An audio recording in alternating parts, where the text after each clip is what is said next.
The University of Virginia Cavaliers against the University of North Carolina Tar Heels. But we'll discuss just how lucky were they. You are Locked On Virginia, your daily podcast on the Virginia Cavaliers. Part of the Locked On Podcast Network, your team every day.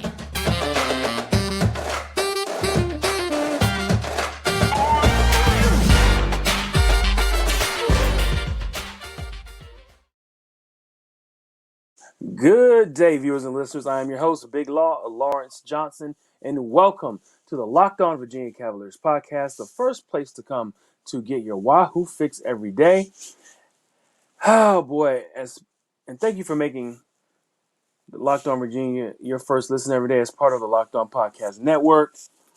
So the University of Virginia Cavaliers beat the University of North Carolina Tar Heels yesterday.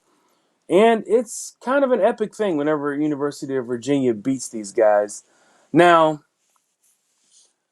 we're going to get into it right now because it was the kind of game where it was not without controversy. The number 13 Cavaliers held off the last year's national champions.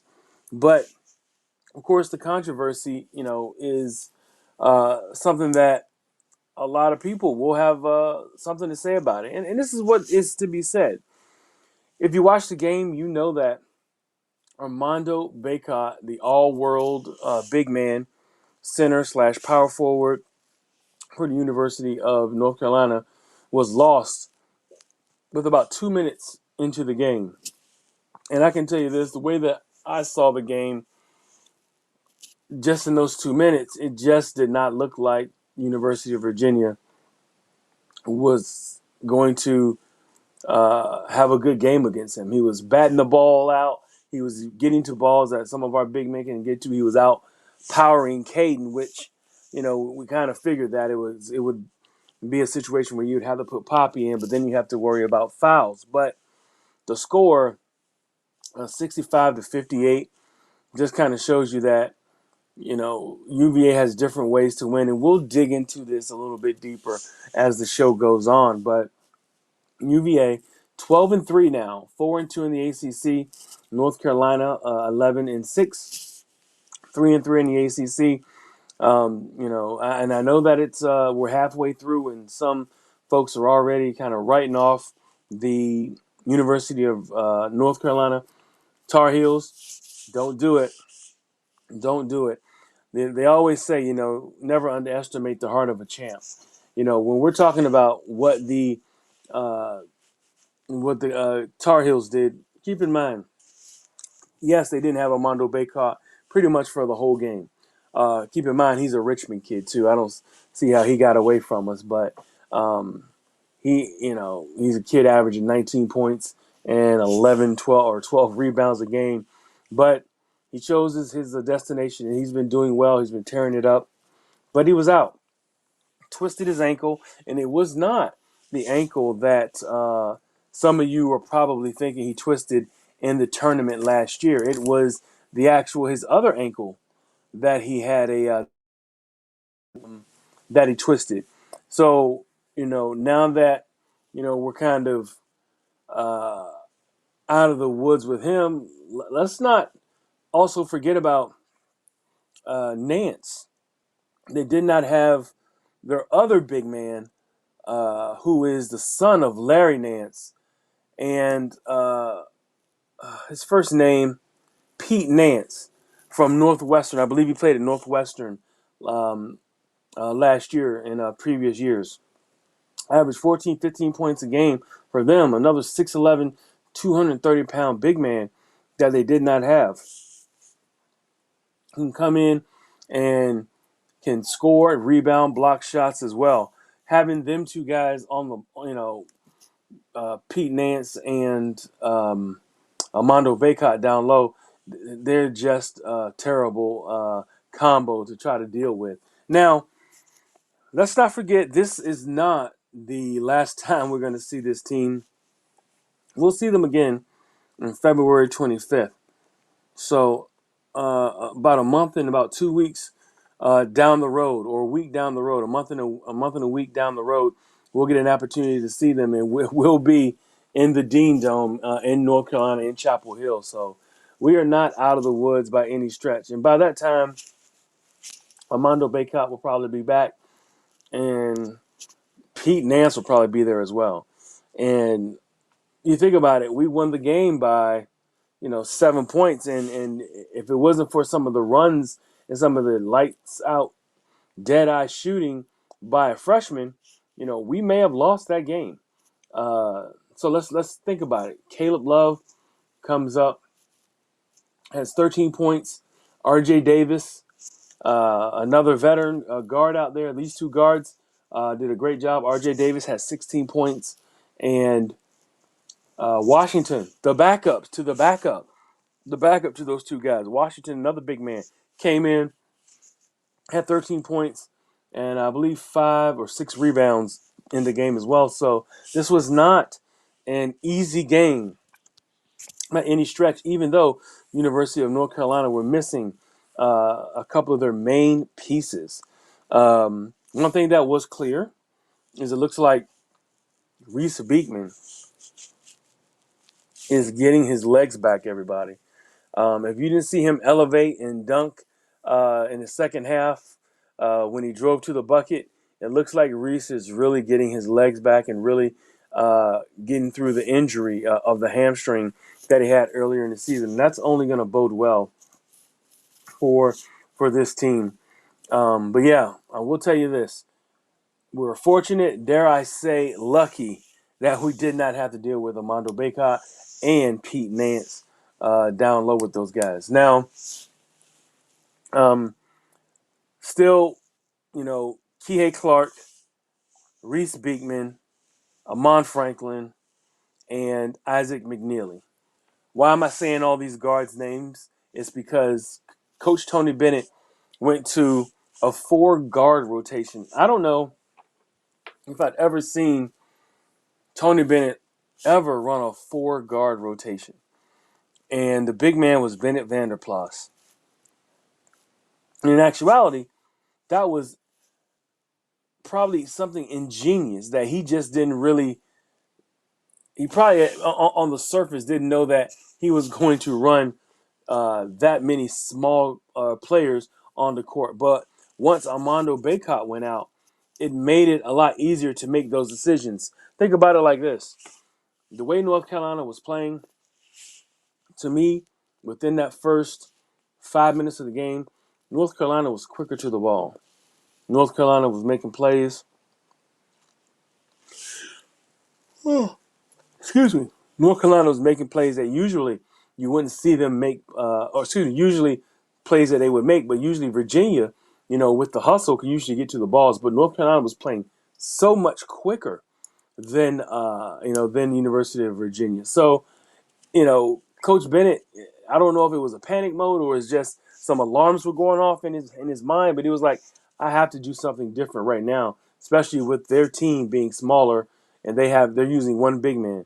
What he did was he just took off Caden Cedric, who Caden, I don't know what it is with Caden. I don't know if he's, not just thinking or he's just doing what he can do and he's just getting these unnecessary fouls.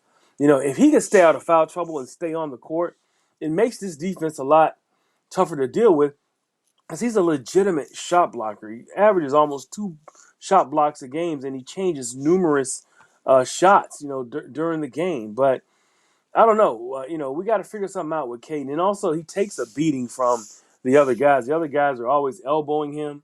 I don't know. He's a tough guy, but, he's just always getting a lot of unnecessary fouls. And we have to almost find some way to use him or to protect him from himself almost. Then he also took out Jaden Gardner, maybe it was just that they were just a little too quick for him, getting up and down the court. Or, Coach Bennett just felt like you needed outside shooting, to contest with what University of North Carolina was doing.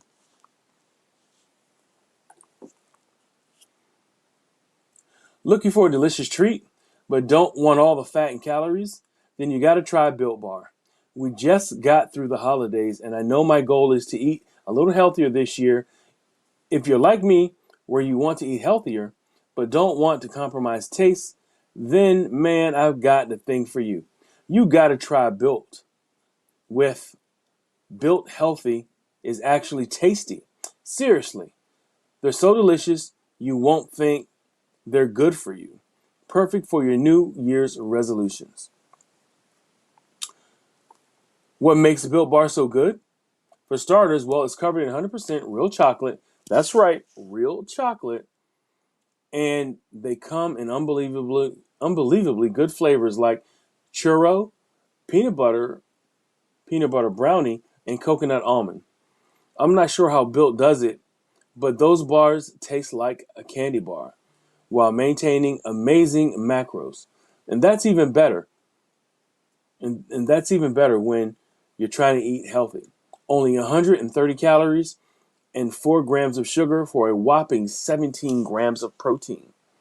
And now, you know, and now you don't need to wait around to get a box. For years, we've been talking about ordering your Built bars at Built.com. Now you can get them at your local Walmart or Sam's Club. That's right. Head to your nearest Walmart today, walk to the pharmacy section, and grab yourself a box of Built bars. You can pick up a 4-bar box of cookies and cream, double chocolate, or coconut puffs. If you're close to Sam's Club, run in and grab a 13-bar box with our hit flavors of brownie batter and churro. You can thank me later. But yeah, guys, you get an opportunity to go in there and go buy those Built bars. They're really, really good. But they're also healthy. You know, when you get that protein in your system, it helps hold back the hunger. And of course, protein is good for your body as well. So, go check out Built Bar. It's definitely worth the trip. And it's worth the value for what you want to get, especially if you want to eat healthier. But back to this University of Virginia and University of North Carolina game last night. I mean, for me, I was really, really uh, skeptical as if they were going to hold on. But because they did have droughts. The droughts are kind of the things that have killed this team for the past 3 seasons. Right after the championship year, they get into these droughts and they're not scoring, and it's very, very troubling from a team that I know has shooters, and I think it really comes down to when they play the slow down style. I think that it's finally has gotten to a point where it's just hurting the offense. I always said go up tempo just a little bit. I'm not saying run the ball, but when UVA goes up tempo, they score points. They score them a lot easier. A lot of these teams nowadays are hip to the University of Virginia running out the clock, dribbling, and they're playing this tough defense, and we're expected to make a 3-point shot or a shot from distance with, 5 seconds. 5, 4, 3, 2, 1. We have to get a shot off because we always take the shot clock down to under 10 seconds, and then we're scrambling. Of course, it does make you a little bit more battle tested because you're used to shooting when the pressure's on and the shot clock is counting down. But for me, I just feel like if you're going through some bad streaks and you're not scoring, you need to find a way to get easier points, easier buckets, and that means going a little up tempo. Whenever you get a good turnover or you get a long rebound from a bad 3-point shot, which you do force a lot of those, get it up court some. Even if you get it up court and you're not going to score, because Tony will slow down the team, but let's say they get a long rebound, even bluff it, get down the court fast, make them run, to get into position, but speed up the game a little bit. I'm not saying go down there shoot, with 10 seconds gone in the shot clock. I'm saying get a little bit more up tempo, and a lot of times the guys will start to get a little easier shots because their defense on the other end is not set. And the more and more you get a little bit more up tempo, you will get into the practice of looking for easier shots, open shots off of the break. But me and one of my other media guys, my man Chris Graham, we talk about this all the time. And we talk about how it is Tony's system, is to play the slowdown, and it has gotten a little better. I will have to say that it used to be really, really you know, just slow on slow on slow. And I don't mind the slow on slow, but I think when the opportunities come, you got to strike. You got to go get it. You got to get some easier points, especially when you have as many non-scoring uh, uh, streaks as University of Virginia will go through. From a time standpoint, they will uh, hold on. They will try everything, to run the whole clock down, run the system, run the plays, and then miss it, and then next thing you know, the other team has got the ball and they're pressing back, to the other end, looking for an easier bucket. Just little change in the philosophy, but we'll see how this goes. But some of that can be just negated by just by players making shots, because that's the whole thing behind this whole thing. If the team can make the shots that we know that they can make, then everything kind of changes. Everything changes for all of us. If they're making their shots, and they can. They definitely can make their shots. So let's just talk about you know who are your shot makers and who we should get the ball to more, to get some more of these shots off. And some guys are making shots, covered or not covered. BetOnline.net is your number one source for sports betting info, stats, news, and analysis. Get the latest odds and trends for every professional and amateur league out there, from pro football to college bowl season to basketball and World Cup. We've got it all at betonline.net. If you love sports podcasts, we can even find those on BetOnline as well.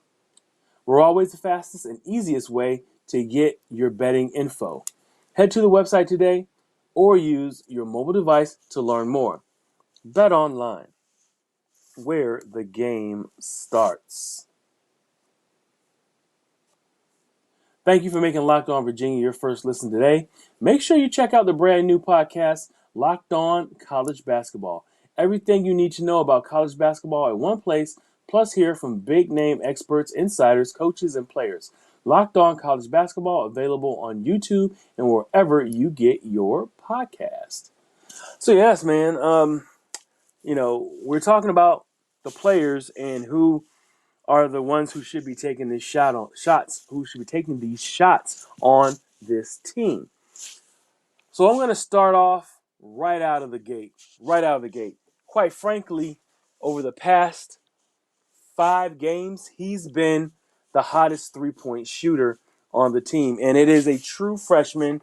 You already know who I'm talking about, Mr. Isaac McNeely. Somebody came up with the name, and it was cute. They heard online. Does it Isaac McThreely? Isaac McThreely, because he's he's knocking down 3-point shots. He's shooting 57% from behind the arc, guys.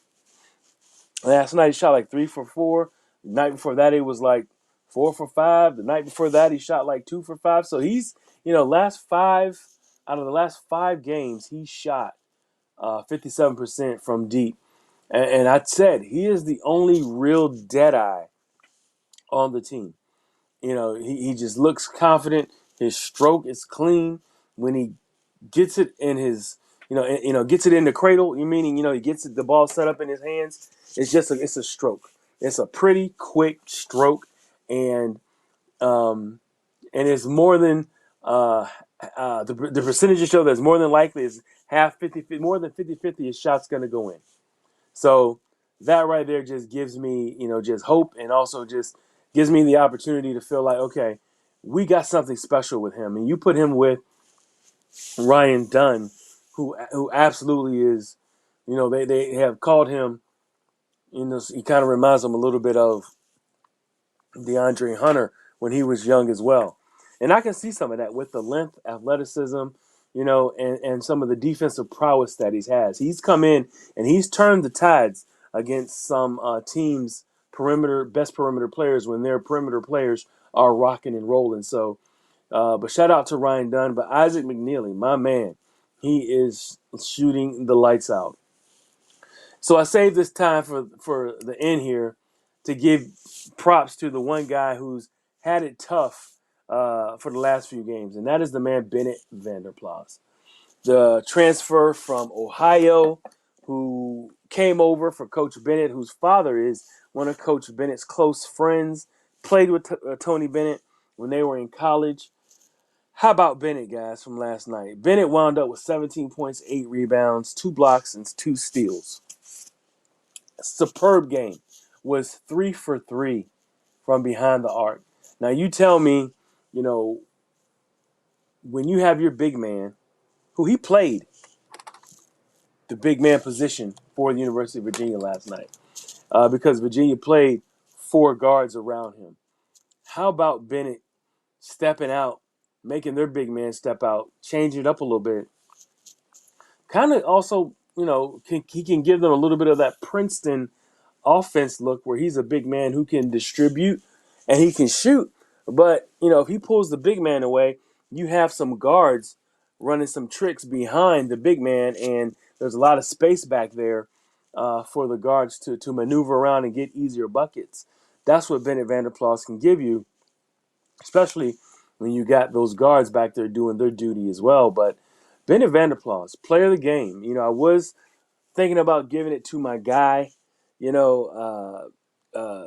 McNeely, freshman, who's actually vying for one of the top freshmen in the ACC. If he stays on this shooting hot streak that he's on right now, you're gonna have to watch out. He's gonna start averaging double figures and he keeps on shooting the way that he is. We got a dead ringer, guys. We got a guy who's a dead eye. And Bennett Vanderplas, though, player of the game for this game. And, he kind of came out of his slump because he was in a slump for a little bit. So shout out to Bennett Vanderplas for playing a great game and, stepping out, hitting those threes, playing his game, and being a huge contributor in a win over, the national champions and a really good, tough team. And I know he had, they did not have Pete Nance. They did not have Armando Bacot. But it doesn't matter when when your record, you go to the records and it shows 12-3, and UVA is 4-2, and then they are 11-6 and 3-3. But I'm pretty sure they got revenge on their mind come February 25th in Chapel Hill. That they're really going to be grinding, and hopefully by that time our offense is running a lot more smoother, and our defense has tightened up as well, because I'm pretty sure they're looking forward to getting those big guys back and changing the game and looking to be getting back to the form that they were at when they were national champions. But you're not gonna be a national champion if you're having 13 turnovers in the game, and UVA had actually 8 steals and 19 points off of turnovers. That's your game right there, guys. That is your game, and that's why they lost.